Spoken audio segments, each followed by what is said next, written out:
আর সব সময় বাইকের প্রতি আমি স্টুডেন্ট লাইফ থেকেই একটা দুর্বলতা আমার কাজ করতো। তবে টেসলার যে একটা ব্যাপার আছে এইটা নিয়ে আমরা খুব হ্যাসেল ফিল করি। তো বাইকে আমরা কেন পিছিয়ে থাকবো? শাইনিং যে প্রোডাক্টটা আছে সেই প্রোডাক্টটা যদি আপনি বাইকে দেন, আপনি শোরুম থেকে আনলে হয়তো 100% আপনার একদম ক্লিন থাকে, কিন্তু এটা দিলে 95% শোরুমের মতোই হয়ে যায়। তাদের সবচেয়ে যে উদ্যোগটা আমার কাছে ভালো লেগেছে, after sale service.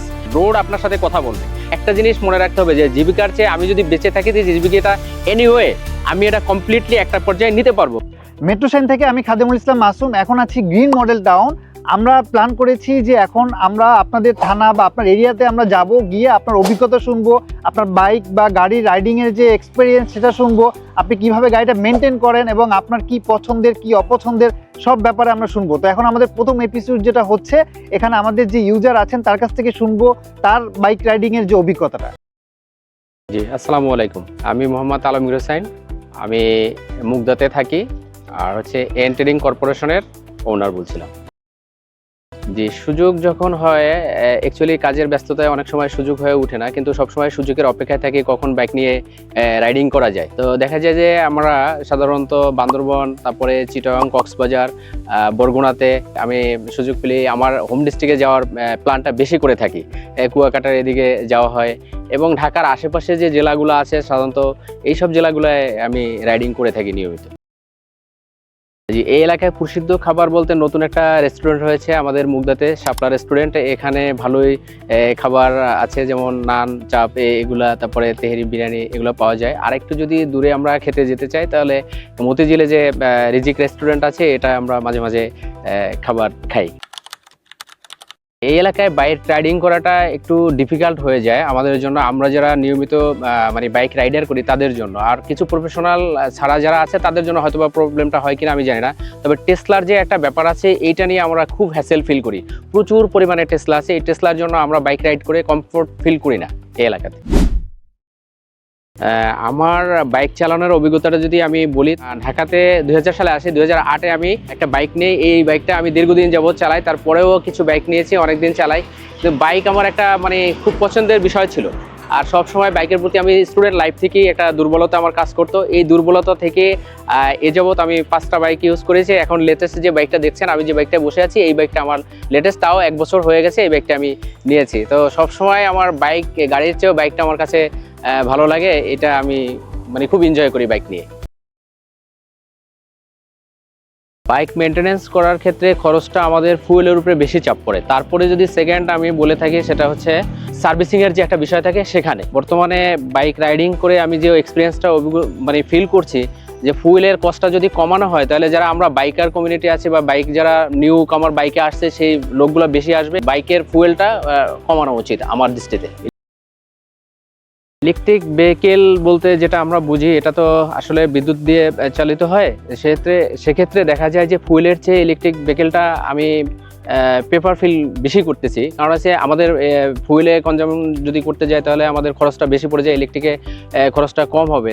Next generation যারা আসতেছে তারা অবশ্যই এটার দিকে মানে বেশি প্রভাবিত হবে। কারণ হচ্ছে প্রযুক্তির দিক দিয়ে ইলেকট্রিকের এখন গাড়িও পর্যন্ত চলে এসেছে। তো বাইকেও আমরা কেন পিছিয়ে থাকবো? যদি এটাকে আরও প্রযুক্তি বৃদ্ধি করে, যে চার্জিং থেকে শুরু করে সব কিছু যদি কমফর্ট ফিল হয়, তাহলে ইলেকট্রিক ভেহিকেলটা ভবিষ্যতে আমাদের অনেক কাজে আসবে এবং এটা নিয়ে আমরা অনেক চিন্তাভাবনা করতে পারি। লুব্রিকেন্ট এবং টায়ারের কথা যদি বলতে যাই, সেক্ষেত্রে ইয়ামাহা লুপটা আমি ইয়ামাহার সাথে যখন থেকে আমি ইনভলভ হয়েছি তখন থেকে এই লুপটাই আমি ইউজ করে আসছি। এবং ইয়ামাহার যে একটা ব্র্যান্ডিং টায়ার আছে সেটা হচ্ছে সিএর টায়ার, সেই টায়ারটা ইউজ করে আমি খুবই কমফোর্টেবল ফিল করতেছি এবং রাইডিংয়ের ক্ষেত্রে কোনো স্কেটিং থেকে অনেকটাই সেফটি আমার কাছে মনে হচ্ছে। কিন্তু এর আগের গাড়িগুলোতে আমি ইয়ামাহা লুপ ছাড়াও আমি হিরোর কিছু লুপ ইউজ করেছি। টায়ারের ক্ষেত্রে যদি বলে যাই, এমআরএফ এই টায়ারগুলো ইউজ করেছি।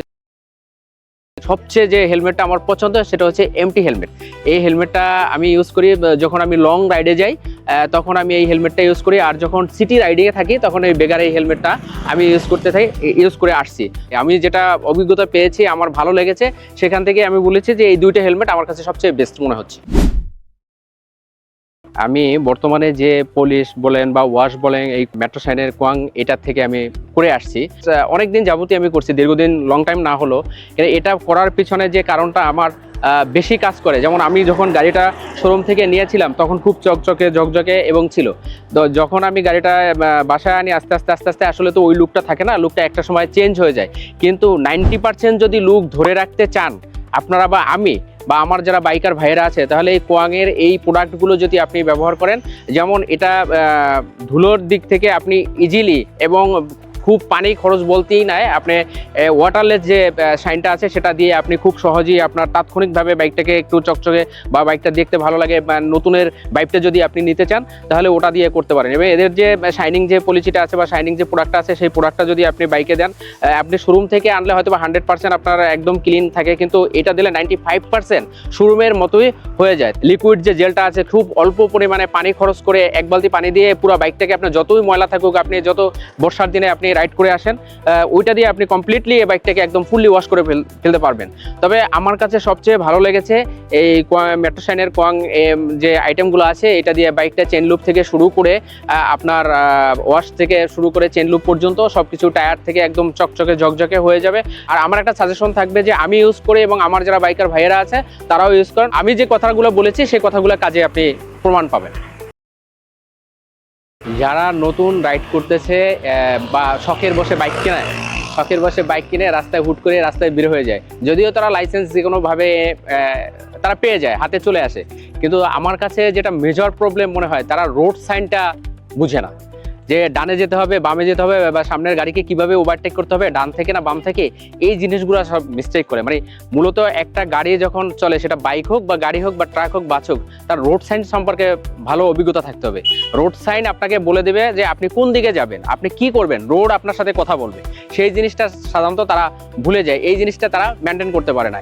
এখন দেখা যায় যে কাজের তাগিদে পেটের তাগিদে কিছু রাইডার্স বিভিন্ন যাই আমি নাম নাই বলি, বিভিন্ন অর্গানাইজেশনের সাথে যুক্ত হয়ে তারা জীবিকা নির্বাহ করছে, কিন্তু তাদের একটা জিনিস মনে রাখতে হবে যে জীবিকার চেয়ে আমি যদি বেঁচে থাকি যে জীবিকাটা এনিওয়ে আমি এটা কমপ্লিটলি একটা পর্যায়ে নিতে পারবো, কিন্তু বাট যখন জীবন ঝুঁকি হয়ে যায়, লাইফ ঝুঁকি হয়ে যায়, সেটা তারা আসলে বুঝে না। তাদেরকে আমি একটা উপদেশ দেব আমার ক্ষুদ্র মাথায় যতটুকু আসে, যে আপনারা যখন রোডে আসবেন রোড সম্পর্কে আপনি রোড সাইন সম্পর্কে জানবেন, তারপরে দেন রোডে আসবেন এবং সেফলি বাইক চালাবেন, যা আপনার নিরাপত্তা নিয়ে তারপর আপনি বাইক চালান।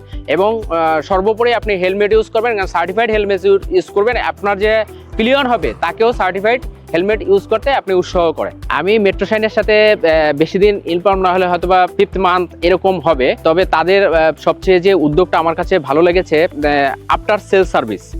সেটা কীরকম, যে আমি প্রোডাক্টটা নিয়েছি অনলাইনের মাধ্যমে নিয়েছি, এখানেই তারা শেষ নয়, তো আমাকে সবসময় নক রাখছে, আমাকে খোঁজ নিচ্ছে যে আপনার বাইকটা কি ওয়াশ হচ্ছে স্যার, তারপরে আপনি কি আপনার প্রোডাক্টগুলো শেষ হয়ে যাচ্ছে, এখন এই অফারটা আছে, এই অফারটা আপনি নিতে পারেন এবং আপনি আমাদের সাথে একটা আলোচনা করতে পারেন আপনার বাইকটা কি পর্যায়ে আছে, ইত্যাদি ইত্যাদি বিষয়গুলো বলে। এটা আমার কাছে ভালো লাগে। দ্বিতীয় একটা বিষয় হচ্ছে তারা যে আজকে আমাদেরকে এখানে, আমার মতো আরও অনেক রাইডাররা আছে, তারাও হয়তো বা এই কথাগুলো বলবে, তারা প্রতি শুক্রবার প্রত্যেকটা এলাকায়, মানে এলাকা ভিত্তিক যেখানে আমরা আছি বা ওই হিসাবে তারা একটা মানে আয়োজন করে থাকে রিভিউ নেওয়ার জন্য বা আমাদেরকে মিট আপের জন্য। সেই বিষয়টা আমি সাধুবাদ জানাই এবং মেট্রো শাইনকে আরও বলবো যে এভাবে আপনারা আরও কীভাবে প্রোগ্রামগুলোকে ডেভেলপ করা যায় সেই বিষয়ের উপরে আপনারা নজর রাখবেন। Thank you Metro Shine, thank you Metro শাইনের অল প্রোডাক্টস।